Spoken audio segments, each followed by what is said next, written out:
Buenos días, ¿cómo están amigos de Unidos por Potrero Sula? Aquí saludándolos.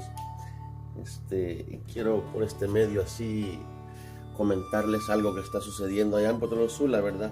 Para ver si quien pueda unirse en la causa pueda hacerlo. Aunque estamos en estos tiempos, ¿verdad? Tan feos, tremendos. Pues la parte del sonido de la página de Unidos por Potrero Sula está teniendo problemas. Los micrófonos, como que falló ya una cosa del recibidor, y queremos ver de si compramos otro micrófono, porque se desconectan ya se desconectan, hacen videos y se desconecta solo, y como que cuesta para arreglarlo, no se sabe bien cómo hacer. Y la verdad que me estaba comentando David de que si podemos unirlo, ¿verdad? Aportar un poquito cada uno para eso, sabiendo de que la página esa está siendo usada como el medio de comunicación para nuestra gente allá. Hay bastante gente que pregunta cosas en la página, y también nosotros estamos siendo informados, ¿verdad? Cómo está corriendo la cosa allá.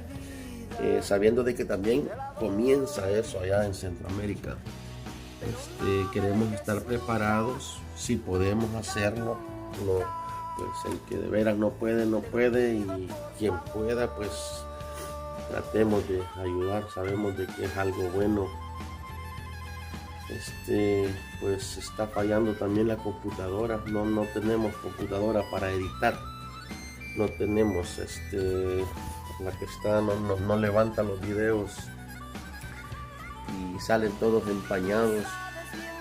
Pues quien quiera unirse, pues yo en vez de enviarle un texto, pues me pongo mejor a hacer este video. Siento que les explico mejor aquí. Espero que entiendan, ¿verdad? No está serio pedir en este tiempo, pero tenemos que preguntarle. Quién sabe, alguien quiere hacerlo, ¿ok? Espero que ese mal que anda pasando por ahí no les pase a nadie de la gente nuestra, y lo deseo de corazón.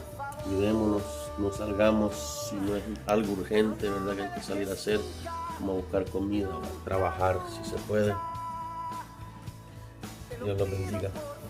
Si la música lo distrae, óigalo 2 veces el video, por favor, para que entiendan lo que estamos ahí queriendo hacer, ¿ok? Bonito día. Como dijo David, salud.